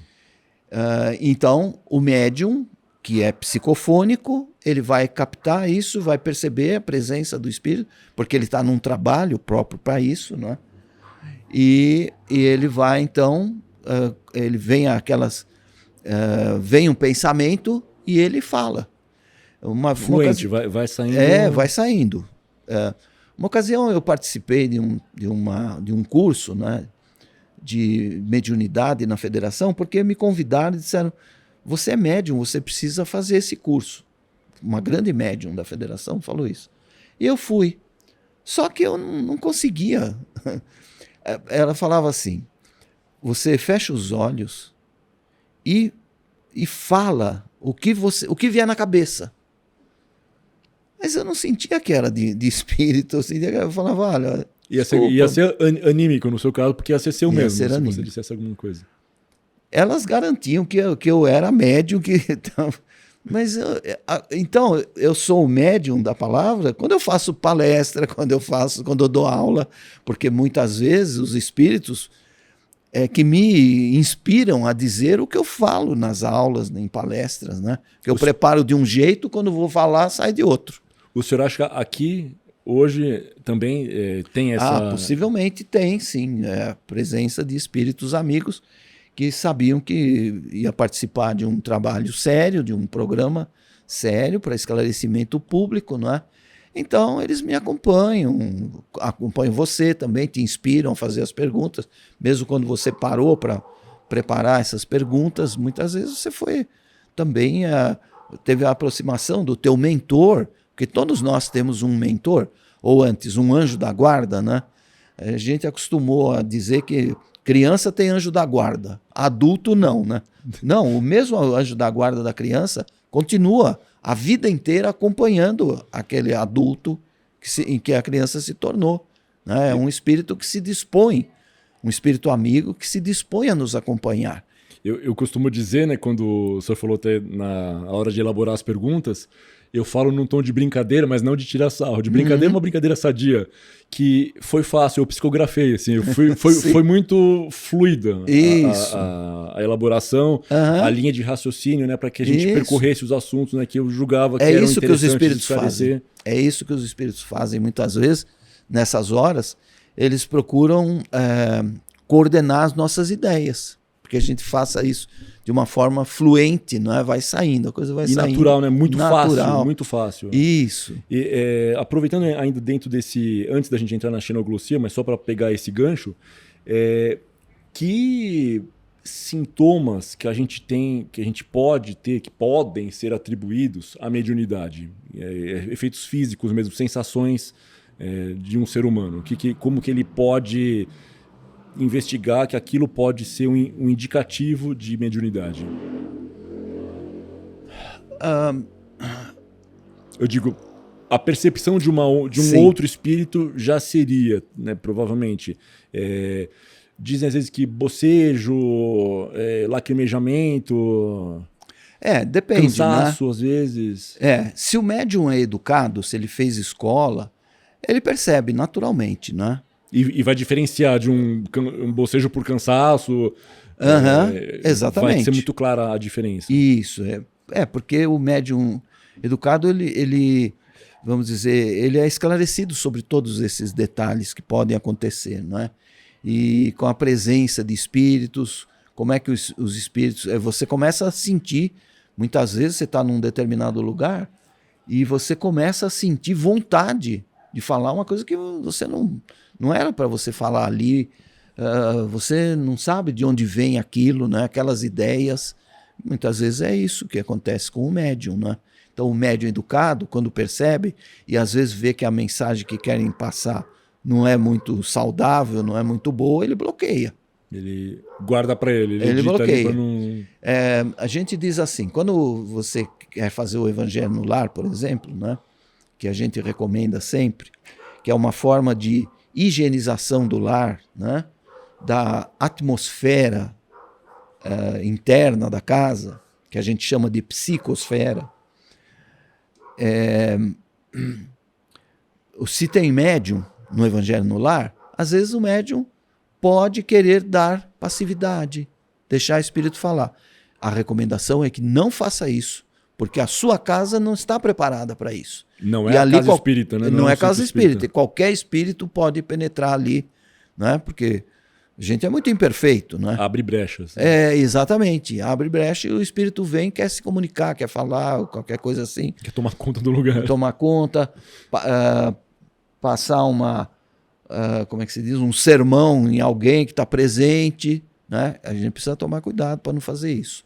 Então, mediunidade só em ambiente preparado. E no ambiente preparado, o médium percebe quando o espírito está ali pronto para se manifestar. Ali as intenções, né? As intenções. Então, voltando na parte da mensagem, então, e a xenoglossia? O que seria? Que eu acho um dos mais fascinantes, enfim, pelo que o senhor vai falar aqui. Existem alguns fenômenos realmente extraordinários, né? A xenoglossia é um. A xenoglossia é a capacidade do médium de transmitir mensagens em línguas diferentes. Que ele não conhece nessa encarnação. Isso. O cara, de repente, sai falando um alemão fluente e é um senhorzinho qualquer do interior de Minas Gerais, assim, que ele não sabe falar alemão. No ano de 2004, eu fui a Paris, porque a cada 3 anos, o Conselho Espírita Internacional promove um congresso mundial de espiritismo. E calhou de em 2004 ser o ano em que Allan Kardec completava 200 anos de nascimento. Então foi um congresso mundial em homenagem aos 200 anos de nascimento de Allan Kardec. E eu tive a felicidade, né, de poder ir a Paris e assistir. Foi o meu primeiro congresso. Depois, como eu estava na Europa, quando teve congresso na Europa, eu fui. Fui em Valência, na Espanha, fui em Portugal, né, em Lisboa, fui também e tal. Enfim. Nesse congresso de 2004, Divaldo Pereira Franco estava presente. E num dado momento, ele ficava sempre sentado lá na mesa, né, era uma das principais integrantes do congresso, palestrante e tudo mais. De repente, ele põe a mão assim na testa e começa a escrever. Quem estava vendo, presta atenção, né? Está vendo ele lá escrevendo. Quando terminou, ele passou para o presidente da mesa a mensagem. O presidente da mesa olhou e falou, mas o que é isso? A mensagem estava escrita da direita para a esquerda. Só podia ser vista virando a folha contra a luz. Ou no espelho. Isso, por isso que essa mensagem é chamada especular.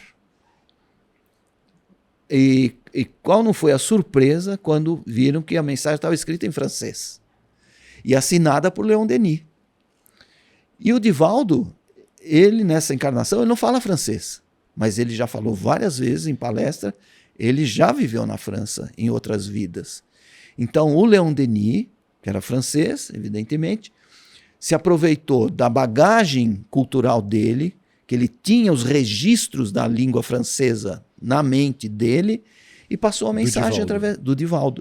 Passou a mensagem através dele. Então, um médium assim pode passar a mensagem em qualquer língua, porque se ele viveu naquele país em outra época, ele tem um registro mental. Então, é isso que acontece. Isso é a xenoglossia. Xeno, de estrangeiro, fora, glosso, palavra, língua, né? E aí, no caso, então, pode se manifestar tanto escrita, psicografada, como foi esse caso que o senhor relatou agora, como também de pessoas que falam mesmo a psicofonia em outra língua que ela não tem a menor ideia do que está falando. Exatamente, pode sim. Pode sim. E é por um acoplamento e com esse espírito que vem o processo mensagem. É o mesmo. Sempre o espírito se aproxima, faz a interseção com o perispírito do médium, né? E transmite a ideia de mente para mente. E por falar nisso, então, o senhor acha que falta algum outro fenômeno mediúnico para a gente tratar aqui, para esclarecer e explicar alguma coisa? Ou a gente já passeou por todos? Não, tem muitos fenômenos, os principais são esses, né? Se tiver algum outro só para entender. Não, tem vidência. Ah, sim, vidência, seria clarividência, né, que é enxergar, que dizem com o terceiro olho, né, que é o olho que vê o não físico, né, o imaterial. E a clareaudiência, analogamente, é de escutar algo que não está ecoando aí por ondas, pelo ar, né? Enfim, pelo ar, exatamente. Ondas sonoras. Ondas sonoras, era essa palavra. Que vamos dizer assim, repercutem na acústica da alma, né? Sim. Essas aí. Não no tímpano, mas no tímpano, na alma. Na alma. Então, o que acontece? O espírito... existe a vidência e a clarividência. Ou seja, a vidência, você vê às vezes uma imagem difusa, né? Às vezes. E na clarividência, não. Você vê a imagem clara, né? É o espírito que quer se mostrar. Quer, de alguma forma, mostrar que ele está presente. Então, o médium é clarividente, por exemplo, mas não é que ele quer, deixa eu ver o que tem espírito aqui agora. Não é assim. É o espírito que se mostra, o médium vê porque ele tem a clarividência, a mediunidade de clarividência. A clareaudiência é a mesma coisa, né? O senhor falou de enxergar, né, de conseguir enxergar. Uma amiga nossa, assim, mãe, né, de uns amigos nossos da escola, quando era criança, a Beth, mãe da Patrícia e do Rodrigo, ela morava num sobrado aqui na Lapa, né? Na Rua Jorge Americano. E então a gente ia na casa deles brincar e tal. Daí eu conversava muito com ela, né? Porque eu sempre gostei desses assuntos, né? E ela dizia às vezes que, sabe aquele sobrado padrão? A garagem, a sala, a cozinha, a escada no andar de cima, um quarto, outro quarto e um banheiro entre os dois quartos. Aí nesse banheiro ela viu uma menininha de vestido vermelho. Disse que na primeira vez ela se assustou um pouco, mas depois assim... A menina estava sempre lá, daí ela falou que ela tentava enxergar, né, assim, ver as linhas, mas aparecia meio que fluido, um pouco desmanchando. Que ela queria ver a fisionomia da menina, para ver se era bem conhecido ou não, tal. Mas aí, tipo, a menina nunca se comunicou, ela só aparecia, acho que dava umas risadinhas, assim, mas ela tinha uma energia boa, então ela nem ficou com medo, né, dessa... Sim. E aí um colega meu do trabalho, o Guilherme, ele fala, cara, pode aparecer qualquer espírito que eu não vou achar nada. Agora, se aparecer espírito de criança, é muito perturbador para mim. Não consigo lidar com essa ideia. O que acontece nessa hora? Que pode acontecer, né? É uma hipótese, a gente só pode falar em hipótese, né? Pode ser o espírito, um espírito que está para reencarnar naquela família. Olha só. Ele se apresenta antecipadamente, é um anúncio. Né? Eu sei que eles tiveram filhos, os filhos dela já tiveram filhos, pode ser que seria... Pode ser, né, deles mesmo ou da família, né? Sim, que legal. Isso pode acontecer. Que já está visitando ali. Né? Isso me fez lembrar do fenômeno das casas mal assombradas. Lá em Londres é muito comum você ouvir falar de castelos assombrados, né? Aparece lá os espíritos nos castelos. São muito antigos, né? Eles têm realmente coisas de séculos e porque milênios. esses castelos são antigos E quem aparece são espíritos que viveram lá, de reis, rainhas. Que estão apegados à matéria e não largaram. Ficaram apegados lá, porque acharam que lá aquilo era deles, né? Então o espírito não admite que ninguém tome aquilo, né? Então fica daquela forma, eles ficam presos ali por apego. Isso que eu ia falar, apego, e tem uma dor aí, né? Porque ele não deveria estar aqui, já tinha que a dor moral, exatamente. Então, eu sabia disso lá em Londres. Falei, puxa vida, mas será que... Nunca ouvi falar disso em São Paulo. Aí fui procurar na internet, vi que tem até roteiro turístico de Casas Assombradas. Falei, nossa, que interessante. Então tem ali no Anhangabaú espíritos que aparecem, no Teatro Municipal e outras entidades. Lá no prédio Martinelli, tinha uma época que se falava muito, né, de uma loira que aparecia lá e tal, não sei o quê. No Martinelli. No Martinelli. Então, é muito comum os espíritos que estão apegados a determinados lugares aparecerem, né? Lá em Londres eu assisti, por exemplo, a peça que está há mais de 30 anos em cartaz, que é O Fantasma da Ópera. Né? Que não é nada mais do que uma história desse tipo. Uma história real de espírito que ficou preso lá na ópera, ou seja, no teatro, né, onde ele trabalhava, e ele não conseguiu se libertar daquilo, ele amava aquele lugar, aquele espaço. E então tem muito disso.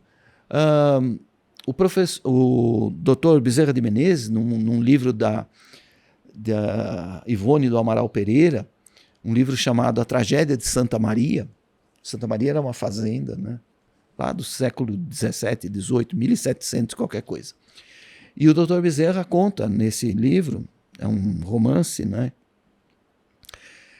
Que numa determinada, um casarão de uma fazenda, encontrava-se um espírito de um antigo escravo. E onde ele dormia? Ele dormia no quarto, no tapete, ao lado da cama, que era a cama da senhora que ele servia.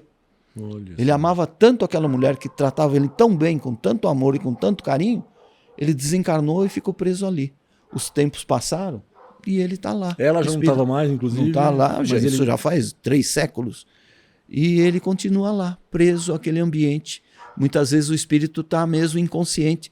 O André Luiz fala de espíritos que, dormindo, no livro Os Mensageiros, uma leva de espíritos dormindo no plano espiritual, porque eles acharam que a morte terminava com tudo, fechou os olhos, dormiu e não abre mais, porque eles acham que foi isso que aconteceu. Até que num dado momento, né, eles sejam despertados pela espiritualidade, quando acham que já chega, né? Isso acorda para a vida, né? E aí que eles descobrem que desencarnaram, que estão vivos e tal. Então, essas situações são muito comuns, né? De espíritos.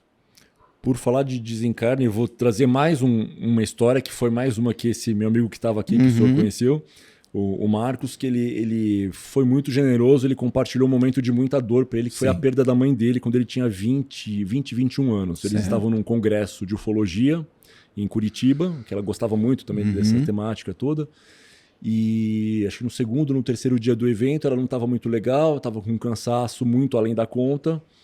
E eles iam jantar no hotel mesmo, um hotelzinho que eles estavam hospedados, e aí ela foi ao banheiro e ele ficou lá esperando, vendo um filme na TV, ela não saía, ele bateu na porta.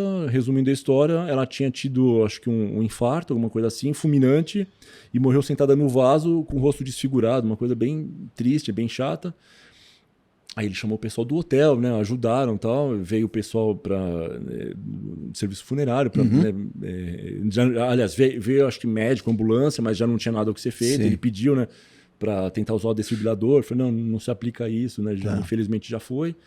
E aí ele estava imaginando... O serviço funerário para remover o corpo. Sim, então, mas acho que o corpo passou a noite inteira no quarto ali, porque aliás, não foi serviço funerário, foi realmente, acho que a ambulância que não pôde fazer nada, foram embora e ele ficou sozinho com o corpo, eles só acho que colocaram na cama e tal. E aquela situação super difícil, né, para um garoto de 20 anos, né, passar por isso. E depois de passado, né, toda aquela parte mais difícil, mais tensa, né, de vir pessoas interagirem com ele e tal. Aí o pessoal do hotel, né, prestou ali umas condolências e tal, e ele de repente estava sozinho, porque naquele momento não tinha o que fazer, porque era noite, né, enfim. Ele estava longe de São Paulo, então não dava para fazer nada naquele momento. Então ele avisou o irmão dele, né, que era filho de outra mãe, da dona Dirce, que estava naquela casa, naquele evento da história anterior. E o irmão estava indo de São Paulo para lá de carro, né? Então ia demorar 5, 6 horas para ele chegar. Então ele ia passar aquela noite lá, nessa situação bem delicada, chata, né? E aí ele falou, passou todo esse momento, aí acho que alguém bateu a porta, ele falou que era um rapaz de uns 30 anos mais ou menos, né? Ele falou assim, eu soube o que aconteceu, né? E explicou para ele, né? Assim, ó, pode chorar, quer conversar comigo, conversa, eu sou espírita, ele se identificou dessa maneira. E aí eles conversaram um pouco, tal assim, daí se quiser dormir, fica à vontade, eu tô por aqui, qualquer coisa. E eles passaram a noite, eu fico até arrepiado de contar. E aí no dia seguinte o irmão chegou, né? Eles acordaram, tá, não sei o quê, aí se vestiram. No momento que o irmão e a esposa entraram, o rapaz saiu, mas eles teriam se cruzado. E aí, né, depois de passar tudo aquilo, né, de trazer o corpo para São Paulo, de passar aquela coisa toda, né, de sepultamento, de funeral, ele comentou com o irmão a respeito desse rapaz e o irmão dele não viu nada. Então ele se emocionou aqui contando, né, assim, que foi uma assistência que ele teve, né, para não estar sozinho. Foi providenciada a espiritualidade, providenciou alguém para acompanhá-lo nesse momento tão difícil, né? Então, assim, e isso acho que denota então um grau de mediunidade da parte dele, Sim, né? Porque ele não teria visto, não teria interagido com essa pessoa. Você sabe, você fala isso, eu tenho recebido um videozinho, eu tenho visto, de uma moça que tentou suicídio. E enquanto ela estava no hospital, ela disse que chegou um momento, entrou um médico no quarto onde ela estava e foi perguntar para ela, por que você fez isso? O que está acontecendo? E aí ela contou que a vida dela estava cheia de problemas, não sei o que lá e tal. Ele falou, mas olha isso aqui. Aí mostrou para ela aquela coisa que mede as batidas do coração, sabe? Aquele gráfico, sobe e desce. Ele falou, olha isso aqui. A vida é isso. Tem altos e baixos. Hoje é um baixo, amanhã será alto. Não fuja da realidade, né? Ela conta isso, inclusive emocionada. E aí o médico disse que depois de falar isso e tal, saiu, deixou ela pensativa e saiu. Aí veio a enfermeira, algum tempo depois, ela falou, olha, veio um médico aqui, me falei, que médico? Eu estava aqui na porta, não vi ninguém. Não, um médico assim, assim, assim e tal. Não teve médico nenhum aqui. Você está sonhando, você deve ter sonhado, porque aqui não entrou médico nenhum. E aí depois ela descrevendo, ela descobriu que era o Dr. Bezerra de Menezes. Uau, olha só. Pela descrição, né, que é a descrição do Dr. Bezerra, inconfundível, né? Com o registro, né? Era ele que tinha ido lá para chamar a atenção dela. Não faça isso. A vida é assim mesmo. Não é só você que passa por isso. Todo mundo passa por altos e baixos nesse mundo. É que a pessoa às vezes está num desespero tão grande, né, que ela acha que vai ser uma saída, mas isso. Os que infelizmente conseguem concluir, eles descobrem, isso fica de alerta para quem estiver assistindo, né, estiver passando por algum momento difícil, que as coisas pareçam não ter solução, não faça isso, porque é empreendido um grande esforço, né, assim, de energia, de planejamento. Então, quando você faz isso, você sabota e destrói o trabalho de muitas pessoas envolvidas nisso. Então, tudo que a gente passa aqui tem alguma razão, por mais injusto que pareça, por mais revoltante que seja, é difícil às vezes, né, assim, entender e aceitar essas dificuldades, né? A vida, né, ela é muito séria para todos nós, né? Tem sempre um propósito de nível elevado, eu digo, para tudo que acontece na nossa vida. Então a gente tem que ter paciência, calma, resiliência, né? Resignação, né? Para não tomar uma atitude precipitada, porque muitos tomam, e hoje isso aliás é uma calamidade mundial, e no Brasil muitas crianças e jovens principalmente tiram a vida, né? Por causa disso, porque não entendem o que está acontecendo, principalmente na adolescência, né? Despertam muitos conteúdos do passado, mudanças no corpo, né? no psiquismo. Bullying, às vezes, né? Bullying, assim, isso. Então, o jovem muitas vezes não entende, os pais não dialogam, não procuram, não percebem o que está acontecendo com o jovem, que se isola, que está muito quieto, não chegam para conversar, para tentar ajudar. E aí chega uma hora que eles estão muitas vezes envolvidos espiritualmente e acabam tirando a própria vida, porque acham que a morte é o fim de tudo. Aí o espírito desperta na espiritualidade, primeira sensação, né, é de desapontamento, porque vê que não morreu, que não tirou a sentimento continuou. E piorou ainda. Ainda agravou o quadro, porque vai ter uma cobrança aí depois, né? Por que você fez isso? Da própria consciência. E ele viu que não adiantou nada e que o tratamento para ele era estar aqui e continuar aqui. Isso, ia passar um dia após o outro, tudo é passageiro, né? Tudo passa. Nem só de coisas boas ou de coisas ruins a gente Exatamente. Vive. E o Chico Xavier dizia uma coisa interessantíssima sobre isso. Ele dizia assim, a vida nem sempre segue o nosso querer, mas ela é perfeita naquilo que tem que ser, para cada um. É isso aí. Eu vou já engatando então na reta final, mas você vai ficar para ouvir a mensagem final. Eu quero te lembrar para se inscrever no canal, curtir o vídeo, compartilhar com os amigos, familiares, enfim, que vão se beneficiar de conhecer mais aí dos fenômenos mediúnicos e inclusive vão ver essa mensagem sobre, né, atentar contra a própria vida, que não deve ser feito nunca, em hipótese alguma, não é solução.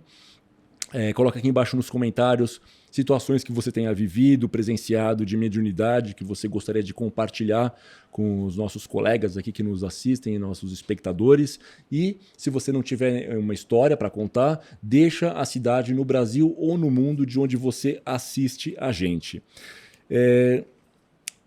Que análise que o senhor faz nos casos, enfim, que são cirurgias realmente sérias, né? Enfim, de médicos de médiums que não desvirtuaram por outro caminho, dessas cirurgias então espirituais em que um médium recebe aí o acoplamento, né, de um cirurgião, né, do passado, que já está desencarnado e opera enfermos, né? Muitas vezes com aquelas imagens impressionantes de tesoura, não sei o quê.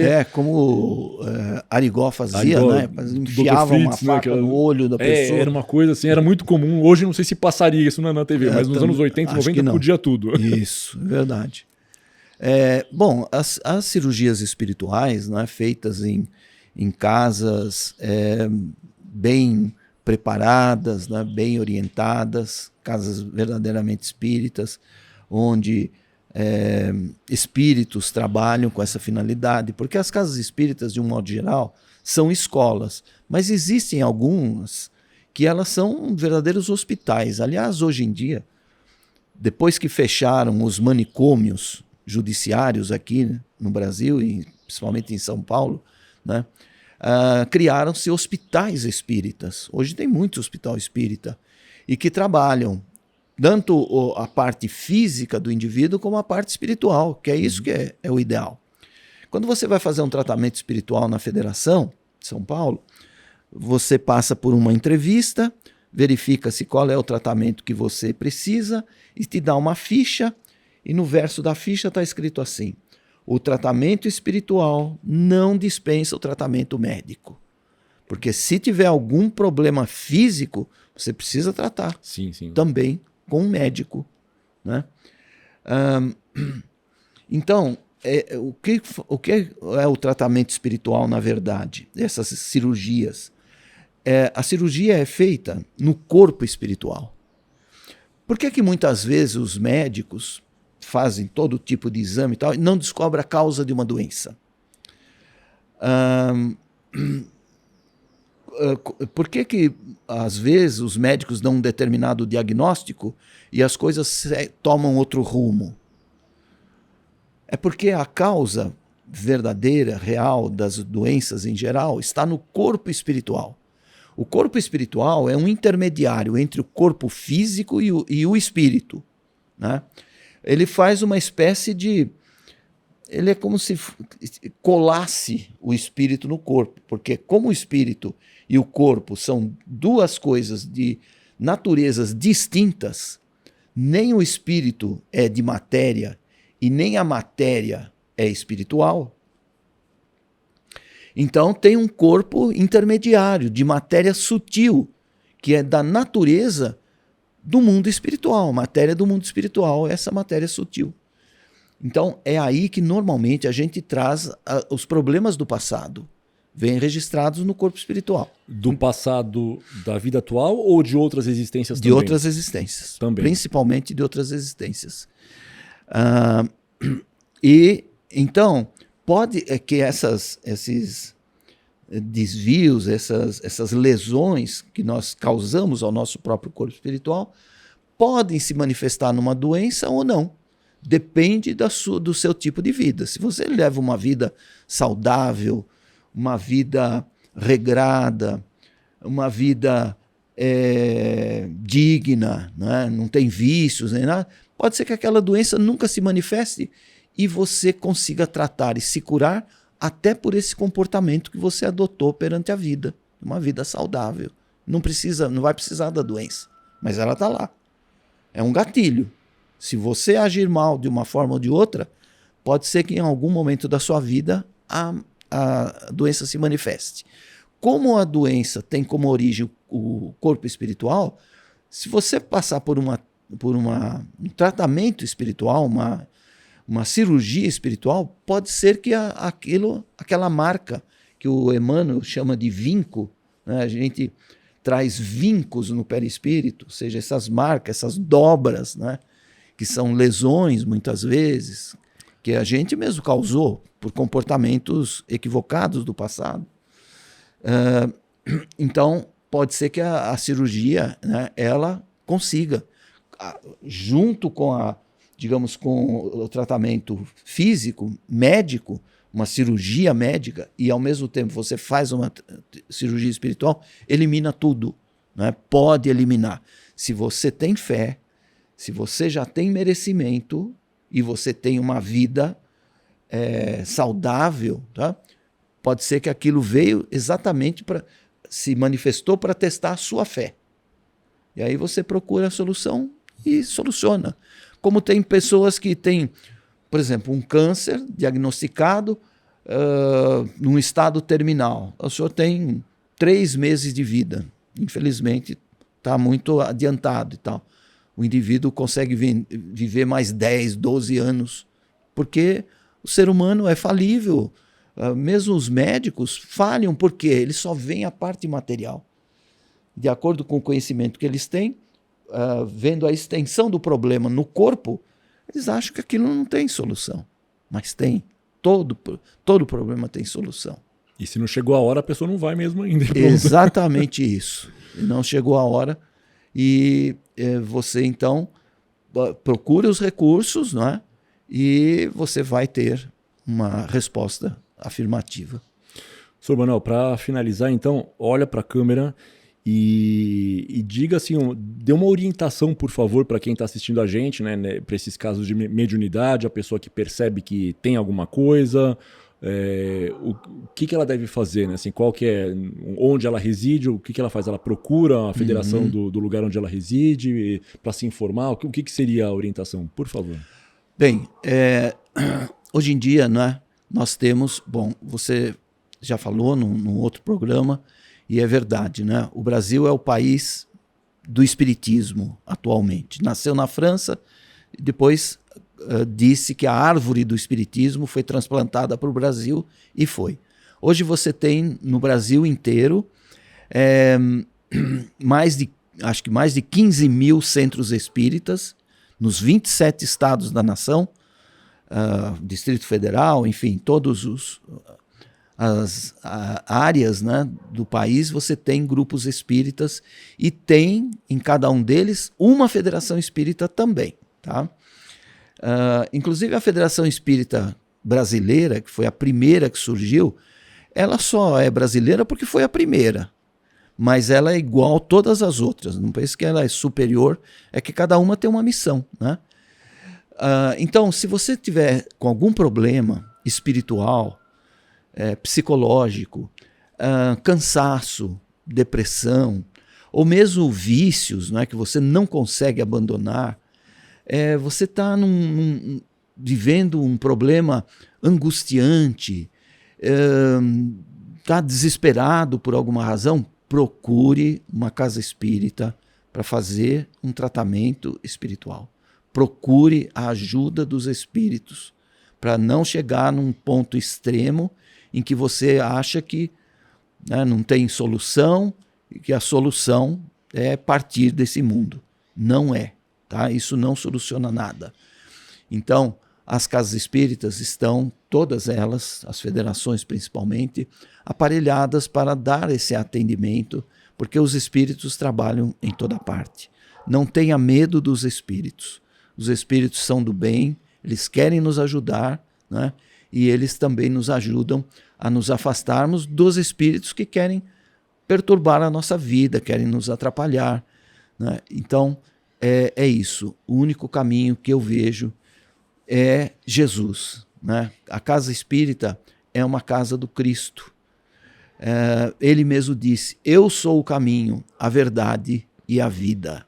Quem quiser ir ao Pai deve passar por mim. E passar por ele é passar por aquilo que ele ensinou, tanto do aspecto moral como as curas que ele fez.